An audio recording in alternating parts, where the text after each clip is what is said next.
All right, let's do this. Hey guys, I'm Basil, and I'm a software engineer at CryptAnomic, hence the C. And I'm here to talk to you guys about maintaining data integrity when blockchains fork.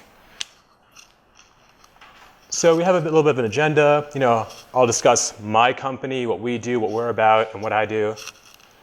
We'll talk about some software platforms we run, Conseil, Lorre, and eventually we'll hit the problem of forks, why it's a problem, and what do we do about it. And then we'll discuss an algorithm that we came up with in-house to deal with said problem of making sure your database is internally consistent when the blockchain your software is interacting with is linked to a blockchain that's forking.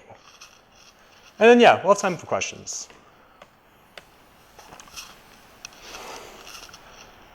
So what's CryptAnomic? We're an early stage startup committed to decentralization and digital sovereignty. What does that mean? So basically, the idea is we want to do whatever it takes to give people autonomy over their own data.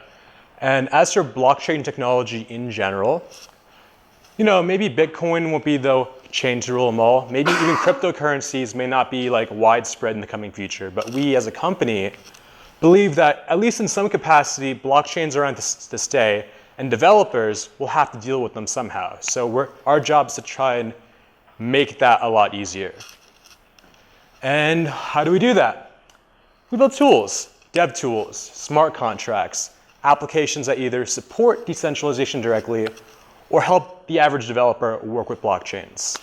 And we're primarily known for Galleon, which is a wallet that's used for making transactions with the Tezos cryptocurrency. Anyone here know about Tezos? Nice. Follow the Tezos Reddit? Anything like that? Or? A little bit. Okay. Gotcha. So let's talk about Conseil. But an overview, how many of you work with blockchains directly at all? So it's a mess, right? It's really hard to know how to get infrastructure up and running, how to make applications, what's the standard way to do things. Making applications directly off of a blockchain is hard. The ecosystems for individual chains are poor. Any Haskellers here? Remember Cabal? Yeah, that's what I feel like when we work with unmatured chains. I remember my Cabal days. I'm just oh no. Probably even worse than that. Yeah. I think Cabal is a benchmark, and it's kind of Wild West, basically. Cabal and NPM have a weird. Yeah, that's a really great explanation of it. The point is, it sucks, and we want to make it easier. Right now, you need a lot of domain-specific knowledge to even interact with one chain, and making complicated queries or complicated applications off one chain is hard, let alone trying to do it across multiple chains, because if blockchains are around to stay, most likely there will going to be more than one of them doing different niche tasks. So if you want applications to be cross-chain, there's no easier standard way to do that. So enter Conseil. The idea behind Conseil, which is open source on GitHub if you want to take a look, under the CryptAnomic handle, I can write it up later.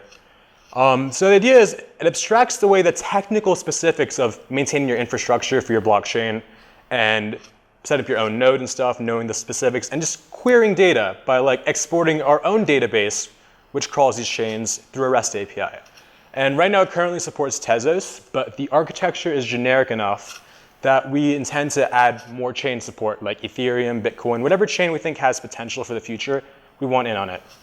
And for this talk, since I don't want to move that much, but I do want to draw, I have decided to opt in and use Sketchpad to draw some pretty diagrams, or not so pretty. So bear with me. So here's the idea. Here is a Postgres database. Boop. Oh, that's kind of pretty. Nice. And here's Conseil. We're going to dub that a C.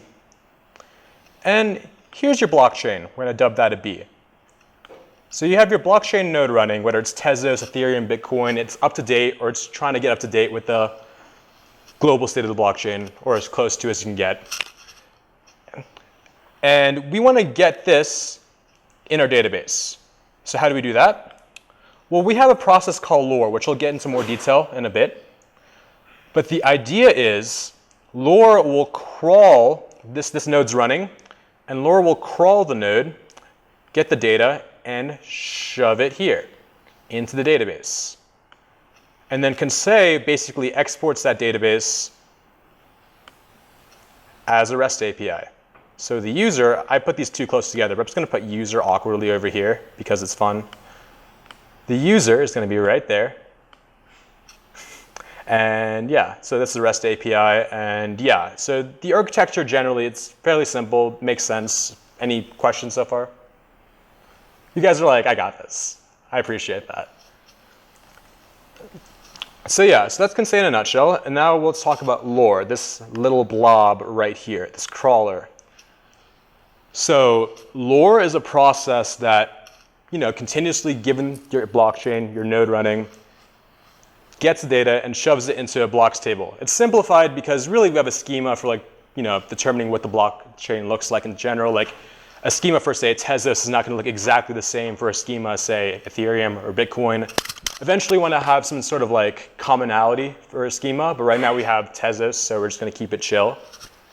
And in a very simple world, here's what Lorre does. Your blockchain is basically, people say Merkle trees. It's basically right now a linked list, right?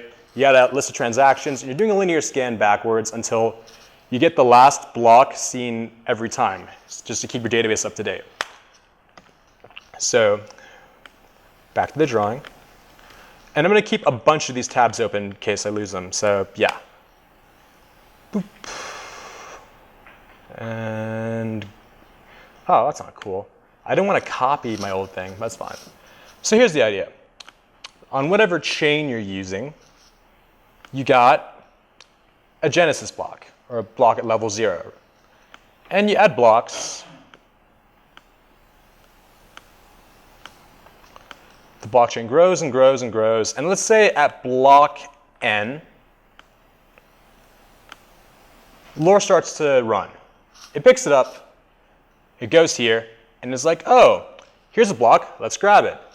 Is the predecessor in our database? No, let's grab it. Is the predecessor in our database? No, let's grab it. And so on and so forth, linear scan backwards. Oh wait, we hit the genesis block, okay, cool. And then Lorre sleeps for a bit, and then, okay, now we wait for a bit, and then a few more blocks get added to the blockchain, and we're at block M. And rinse and repeat. Lorre's like, oh shoot, a block, let's grab it. Go backwards, go backwards. Is the predecessor there? No. Is the predecessor there? No. Is the predecessor? Oh, nice. We're up to date. We're cool. Rinse and repeat. In an ideal world, this would be like, okay, not too crazy, right? This seems fairly straightforward. But here's the thing. Blockchains, they fork. Blockchains are meant to have ideally a consistent view of everyone's transactions at all time. But let's say, for example, over here, I'm just going to make a new one. New. Here's your chain. You got the genesis block right there. You're at block 0. You keep on going. You keep on going. Oh, wait, China over here says this is the right transaction history. But the rest of the world is like, no, this is the transaction history. Who's right? We don't know. We don't know. But you're a developer. You have products to ship. You want to make sure that your database is up to date with this guy right here. So with our simple crawler analogy, let's say Lorre hits here at L1. Lorre hits here at L2. That's a 2. And Lorre hits here at L3. So this is cool, all fine and dandy. This is fine, normal. And let's say Lorre picks up this block. Okay, predecessor, predecessor, nothing bad has happened yet. But here's a check that Lorre does. You guys have an intuitive concept that in a non-forking blockchain, there's exactly one block at every level. That makes sense to everyone? Okay. Well, our check is, okay, is the block at the predecessor level in our database? If yes, we're done in our naive, simplistic world. So let's look at the third iteration of Lorre. Ooh, this block's not here. Boop, boop. Oh, shoot. Okay. Now we got all these blocks, but we're missing all these blocks, and all these blocks are wrong. What do we do? It's not great. Like if you're like have an application based off our database that sends transactions, you're wrong, and you're sending the wrong people money. So what do we do about that? And that's like not even the worst case, because while the blockchain will eventually resolve itself if it has a good like consensus algorithm, when you're making applications, you're going to have the delay for when that happens, if it's not good, will cause your database just to be inconsistent. Let's say this fork goes here, and oh wait, Lorre picks up this block.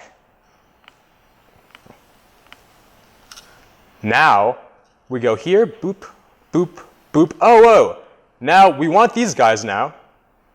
Actually, wait, no, we don't want these guys. These guys are in the database, but they're wrong, so we want to cross them out. These guys we're missing, we want them. But now we've got to flip these guys too, so we have to cross these guys out, and we have to get these out. It's a mess. It looks ugly, it is ugly.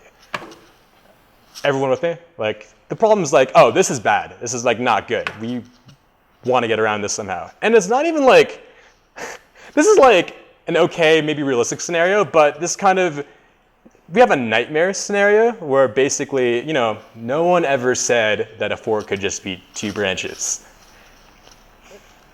So all we have to do, well, not we have to do, what I have to do is draw this absurd diagram of like, okay, let's say we have n branches. Not from the same point. What? Not necessarily from the same point. The branch can branch more. It can, but I'm not gonna, you're right, but I'm gonna, I think the drawing you're about to see will be crazy enough that you guys will be convinced. So basically, let's say like it's like, I don't know, this ugly guy right here, right? And Lorre is trying to do its thing. I'm just gonna torture you all. I love drawing, this is great. This is really fun for me. So here's Lorre 1, here's Lorre 2, here's Lorre 3, here's Lorre 4, here's Lorre 5, here's Lorre 6, here's Lorre 7, here's Lorre 8, here's Lorre 9, like 6 different branches, all vying for like dominance, and you're just, our simple-minded Lorre is going back and forth using this simple check and just like having no idea what's going on. This is like, we lose everything here in this situation, right? And you know what, I'm gonna torture you, I'm gonna just attempt to draw this, it's not good. So cross, cross, circle, X, cross, circle, X, cross, you get the idea. It's like, it gets out of control really, really quickly. So how do we deal with this nightmare scenario? So, well, that heading's wrong. The idea is like, here's the thing. Right now, in our simplified schema, we got a blocks table, which keeps track of all the blocks we picked up. And we don't delete blocks, because anyone here who's worked with a database knows that if you delete blocks, you're asking for trouble. So we keep them all, even if they're wrong. But we need some way of demarcating them as, okay, some of these blocks are not right now, and we want to make sure that when we export queries, our database is internally consistent. So we now keep a new table called the invalidated blocks table, where when we detect forks, we have a way of saying, okay, these blocks are wrong right now, and these blocks are right now. And it's kind of like flipping a switch, right? Is this block invalidated? Cool. Is this block invalidated? Not cool. And when necessary, our crawler has to figure out, okay, let's flip the switch at the right time. So yeah, and basically, this is an invariant that we want to make sure is true at all times. At any given point in time, if there are multiple blocks at the same level stored in the invalidated blocks table, that's a typo, only one has their is invalidated flag set to false. Everything else should be true. Everything else at the same level should be invalidated. But this guy right here has to be false. Otherwise, oh, we don't know what we're doing, and that's not good. We like knowing what we're doing as developers. We don't always, but we want that. So let's look at case. So there's like really 4 cases that can happen for Lorre to like backtrack, right? So you're doing your Lorre backwards track, you hit block M, and you look at block M-1, the predecessor. And we check and see that, oh, in our database, it's currently in the blocks table, but it is not in the invalidated blocks table. This is like basically the first diagram I showed you. It's the base neutral case, it's the good case, it's the case we all want. Block at level m-1 is internally accounted for by our databases and has not been invalidated. And there's like no need to invalidate, so our fork checking ends here. Like this guy right here is nice, right? Boop, boop, boop. They really got to have a way of like easily refreshing.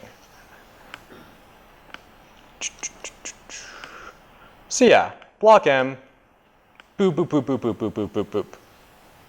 No problems at all, right? We can all agree this is like, okay, no problem whatsoever. Awesome.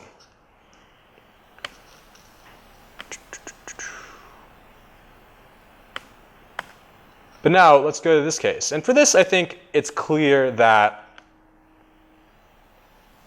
a two-pronged approach might be like suffice to show like the logic behind what's happening. So we got 0. We got L1, L2, L3.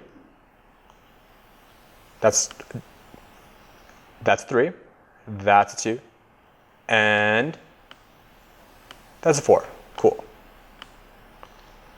So we go with this. And this is still case 1, right? Because at this point in time, we don't really detect a fork. The first time we detect a fork is right here. So we go backwards, we go backwards, we go backwards. OK. Case 2. Block at level m-1 when we're crawling backwards is not in the blocks table and is not in the invalidated blocks table. These guys have never been touched before. These guys right here. So we just grab them and we cross these guys out. Everyone agree that that seems like what would happen in this case? Any confusion? Nice. Let's see what happens here. Case 3. Block at level m-1 is in the blocks table and is also in the invalidated blocks table. So right here, this is still case 2. We go back. We go back. OK, cool. So this is already taken care of. We know that these guys right here we're going to collect because they are not in either table. These guys we're going to cross out. And now we're here, and we're going backwards. These guys are in both tables. They're in the blocks table, and they're in the invalidated blocks table. So all these guys here, we basically flip these guys as switches, and we cross these guys out again. And it's intuitive to see that no matter how many flips we do, like the invariant that only one block at any level will have their is invalidated flag set to false. And if you guys really want me to, I can draw more, but I think, are you guys reasonably convinced? Is there any doubt here? I mean, yes. What if it's a contentious fork? What if one, half the people believe one side is the true state and the other half, and they're asking for this data and they want it to be the fork? So you're saying the user is biased. The user wants a particular fork. That's actually an interesting question. So our philosophy is for like, at least our problem is right now, Conseil is meant for developers to make applications off of blockchains. And to do that, we need some notion of internal consistency. I mean, this is like yeah. Contentious versus non-contentious forks. So what you're describing is like non-contentious forks, like kind of just they happen for maybe a minute or two or something on the chain. But then you get these like, and you're just keeping track of like the, I don't know, there's a ton of questions behind this. Like, does this happen in Tezos too, or proof of stake? Right now, it has not happened in Tezos yet, but the idea is if it does happen in Tezos, we don't want everything to just break, basically, because right now we're like in charge of the wallet for this guy. So a lot of people, and our wallet depends on Conseil and Lorre doing their job of being up to date with the Tezos blockchain. So right now, we're lucky. A fork has not happened yet, but Can this happen in Tezos? yeah, a fork can happen in Tezos. Yeah. Yeah, but like, and it'll probably resolve itself, but I don't know. Even, let's say hypothetically speaking, it is a minute or two though. Like, it could be like, if our application is wrong for an extended period of time, it's going to screw up a lot of people basically. And I'm not entirely convinced that it would be a minute or two depending on how big the fork is. What if it's like a hard fork? Although in that case, you might have to reset everything in that case. Well, in Bitcoin, this happens quite a bit. I mean, Yeah. not quite a bit, but maybe once a week.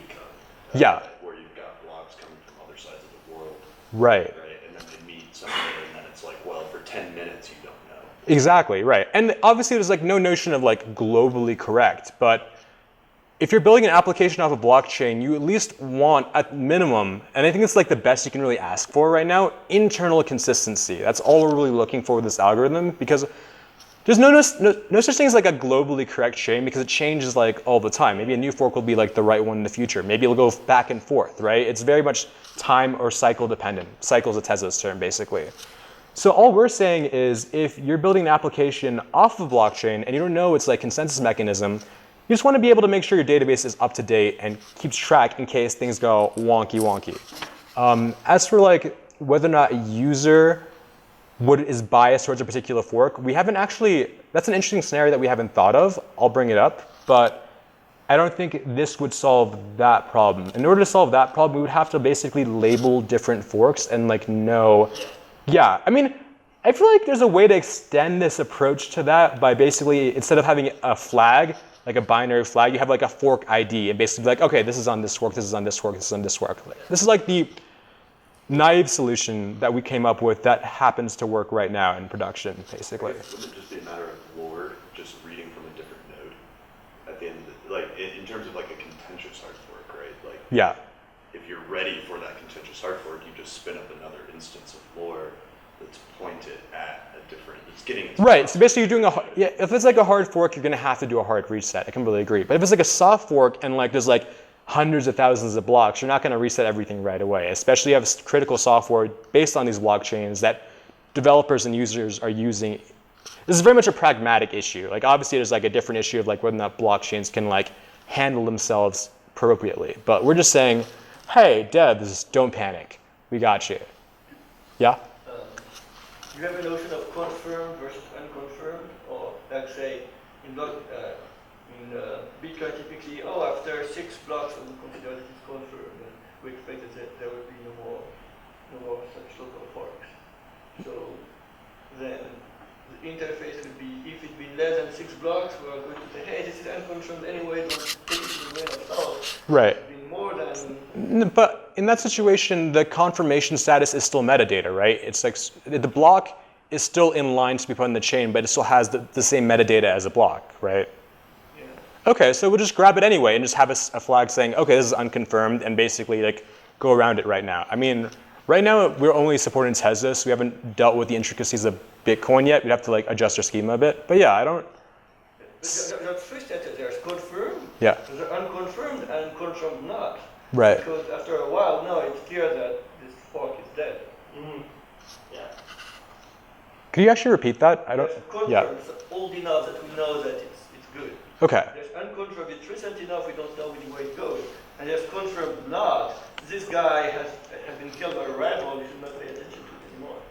Well, in that case, that's another example. So that's the specifics of the consensus mechanism of the blockchain, right? Yes. The point is, for this algorithm, you don't really care about the consensus mechanism at all. Like, that's their job to figure out what their chain is supposed to do. Our job is basically, we want you just want an appropriate data store so our users can query as close to the right thing as possible. But I'm curious. So basically what you're saying is, you're here, there's a fork, but somewhere along the way, these guys are unconfirmed. Like, let's say these guys are unconfirmed. It's totally arbitrary. Yeah, it's just a social. Yeah. There's no specification for one. There's like 6 blocks in Bitcoin probabilistically. Like that's why they just use 6 blocks. Yeah. Well, in that case situation, I would say that is definitely, I think it's more like a philosophical issue than like a technical issue. That is definitely like on Bitcoin. Like a gambling issue. Yeah, basically like a gambling issue. Not your job. No, it's not our job. Like our job is basically, we want to build or help people build applications off this blockchain, and we want to give them as close to possible an internally consistent data store. If Bitcoin has all these problems, we just want to make sure that we are internally consistent with ourselves. That's because that's the best we can actually hope for, right? We can't just go willy-nilly to the whims of everyone, because then our database is going to be like useless, right? So yeah, no, these are great questions. I'm just thinking it's like a orthogonal concerns what we're looking for. I'm curious, you're not just kind of serving people blocks from your database. So when you get a block, Yeah.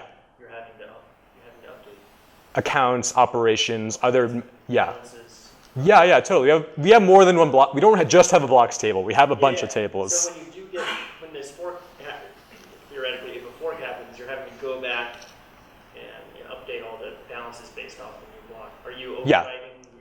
You're kind of overwriting. You're not deleting. We're not deleting. No, we're very adamant. We're not going to delete entries. The only time we do anything mutable with our databases is by changing the is_invalidated flag for blocks in our is_invalidated table. If you have a transaction occurring in one block that say sends it to a new address, and then that block gets invalidated, you're going to have this address in your database that has a balance still. Right. You invalidate the balance. Right, but the thing is, the nice thing about that is, at least in Tezos, I'm not sure about other chains, but like, if you look at the latest block, you basically have a view of all of the latest account and balance information. So so in Tezos, it's not really a problem. Like, we can like figure that out. Maybe in other chains it'll be a problem, but that's very much a schema-dependent question, I think. When you query for a block, the node, it not only gives you all the transactions, whatever occurred in that block, but it gives you like a current state of the balances. Yeah, the balances, all accounts basically have at least I don't know how it works in other chains, but in Tezos, that's how that data model works. Oh yeah, we purge a lot of accounts all the time. That's a tangential issue, but yeah. Well, just when you do the query to the node, like in 10 years, you could be like gigs. Oh yeah, no, blocks, we like keep everything for accounts, basically considering that the latest block has an accurate history of the blockchain. We basically just make sure we do regular purging so our databases don't get ridiculous. Yeah. So purging, what does that mean? You just delete people's accounts? No, like, you don't delete people's accounts, because if that happens, there are going to be duplicate records, but like one's right, one's wrong. So basically the ones that have the latest block basically are the correct ones. Yeah. Does that mean that if you have two competing forks, Yeah. that you're going back and recalculating all the account balances and like reversing all the transactions from the fork you switched off of every single time? Actually, that's a good question. Can you repeat that one more time a little slower? I just want to make sure I'm understanding you correctly. So if you have two competing forks Yes. that are, kind of racing against each other. Right. So one's better and the other's better and one's better and the other's better. Yeah. When you do that context switch between forks, do you always have to go back and roll back the transactions on one fork and fast forward the transactions on another? Right, but the nice thing, I guess that's like a nightmare scenario, but in that case, the fork is expected to not last super long. Like, I would say we purge accounts no, you're right, that's actually a valid concern, but it's like an edge case, because I think we've purged accounts, actually don't quote me on this, I don't remember the exact details, but I think we purge accounts every month or two, so a fork would have to last like a long time. But you're right, that's actually an edge case we should account for in this algorithm. It's also very important in proof of stake, because in proof of work, you don't have this situation as much, but in proof of stake, you have these like constantly competing forks. Yes. And so even though they may not be really long, so you don't have a whole lot of blocks to roll back and then fast forward, Right. you have all these forks that are all racing at the exact same time. Exactly. I don't know Tezos' implementation, but I know in Ouroboros, like your context switching cost is pretty much constant. Right. Wait, your context switching cost is constant? What do you mean? Like between branches? I don't know Tezos' implementation that much. Yeah. But the way that Ouroboros works, it Right. splits where blocks are being proposed up into slots. Nice, yeah. And since everybody basically has a chance to win each of those, you basically have the situations where almost every block you get in is a context switch. Huh. Like when it's the time for a slot, I'm going to get 15 blocks from everybody, and all of those could be context switch for me. That's wild. I guess if we ever support Cardano, we're going to have to deal with that. But I don't think we've had to deal with that nuts and Tezos yet. Yeah. So, but that's actually a really good point that we haven't actually looked into yet. Yep. But isn't that supposed to be short-lived so that you can just have a special password? This is totally unconfirmed versus this is part of the database. You don't even include that in the database for 30 seconds. Yeah, I mean, that's one way to solve it, yeah. Those are short-lived, basically. Nice. No, these are actually really cool questions. Thank you. So yeah, but basically, right now, the algorithm makes sense to everyone. It's nothing like super crazy. And as for case 4, block at level m-1 is not in the blocks table, but it is in the invalidated blocks table. We're invalidating a block that never existed in the first place. That should never happen. If that happens, we're doing something really wrong. We make sure that like the functions that write to this particular table are limited, and we're taking precautions to make sure, okay, no, we're not gonna write to this table other than like this particular thing. And yeah, so after that, basically we figure out this context switching thing. And yeah, and as long as there's actually a third assumption that I kind of deleted, but right. So we assume that in general, for our purposes, the best we can do is maintain an internally consistent view of the chain in Lorre, right? As long as it's internally consistent, we've done our job. Dealing with the specifics of like, politics and what people want in terms of this change, we don't really deal with right now. And hold on one second. And these two assumptions we basically rely on to make sure our algorithm is correct. In a non-forked chain, there can only be one block at each level. And at any given point in time, there will only be at most one block at a given level with its invalidated flag set to false in the table. And yeah, what was your question? So I'm dealing with that because I have an application that uses Get, Ethereum client. Yeah. And Get has that, except that to do any interesting work, you have to do multiple requests. Yeah. And in between multiple requests, well, at each request, the view is consistent, but between two requests, the view is inconsistent. So you don't have atomicity, you can't actually do any meaningful work. Yeah, or like complex queries, right? If you had so basically that's what Conseil is basically trying to do. Heck, I'll just like put it up right now. I mean, it's open source. What is your consistency between queries? Can I get MVCC, multiple views consistent something? Multiple views consistent what? And You're talking about Postgres. like both Postgres or Oracle, things like that. Databases Right. have a notion of multiple view consistent something. Yeah. Multiple view consistent something. I don't know if we support that, but That is, in a given session, in a given transaction, you're Yeah. given one view of your database. Right. Even if the database changes because of other transactions. Multi-version concurrency control. MBCC. Okay, yeah. I don't think we support that right now because but that could be like a ticket. Postgres, so. Yeah, it is in Postgres, and that's our backend, so it probably wouldn't be super crazy to implement, but yeah, we could make that a ticket. So the point is, this is supposed to be easy to use for people, and if that's a big enough concern that a lot of people like want that functionality, I can say we could put it in.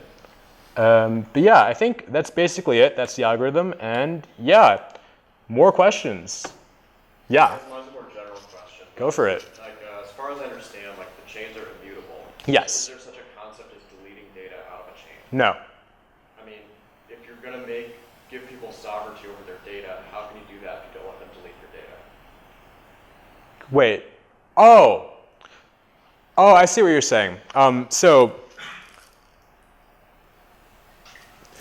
if I understand you correctly, blockchains are immutable. So if anyone makes a transaction in the blockchain, it's publicly viewable for everyone. Right. But like people want sovereignty over their data, so they want privacy, right? And privacy is a big topic in blockchains. So again, this is like an orthogonal concern to what we're doing. We're just building tools to make working with blockchains easier. The task of making privacy a concern to the consensus model of your blockchain is the onus is on the blockchain itself. Like for example, Enigma, have you heard of Enigma? No. Okay, so Enigma is a platform that emphasizes privacy in terms of like how it conducts transactions and like how it works with its blockchain. Like very much, our job is we're not making a blockchain. We're not changing anyone's consensus algorithms. Like if you want privacy from your data, you're gonna have to find the blockchain or the team that's creating the blockchain that you want for your niche use case. Our job is basically to find the blockchains or like the platforms that have high visibility and can really impact what we feel is decentralization, digital sovereignty, and make it easier for developers to build off those ecosystems so it's easier.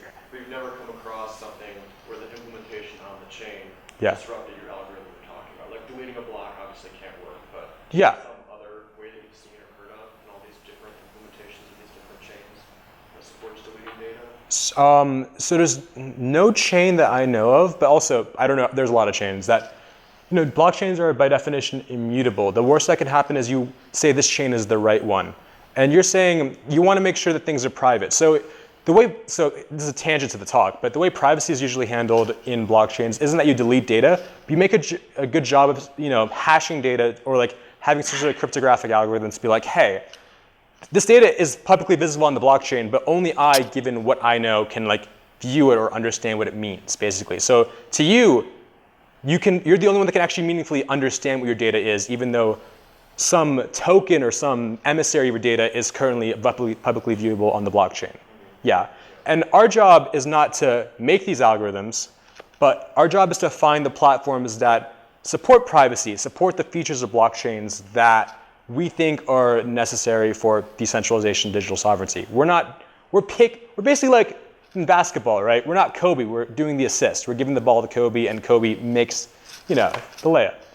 Same deal. We're just trying to help the people we think are doing the good work, do the good work, and make it easier for devs to use our software and stuff. So yeah, questions? Yeah, wow, you guys are really enthusiastic. I appreciate this. So this is maybe part of this is maybe answered by, I don't know what your name is, but Francois. And certainly this is true with Ethereum and Web3, and when you end up making thousands of requests to render some UI. Yeah. But I guess my question is, why do this? Why solve this problem? Because to my mind, yeah, why shouldn't the nodes themselves provide this functionality? And I agree. We're on the same page. And they do, right? I mean, Bitcoin has an RPC, so does Ethereum. I don't know about Tezos. Right. Tezos has an RPC too. So then why do this? Why do this? Well, the point is you can do this, but it's hard. Like the average developer has to understand so much information about a particular chain. It's kind of like the concept of abstraction, right? Whenever you're when you use a library, you don't want to know the internals of the library to use it. You just want to understand a simple mental model and use the library. Like if everyone had to know everything about every single library or operating system to make a single line of code work, none of us would get any work done. I know I wouldn't.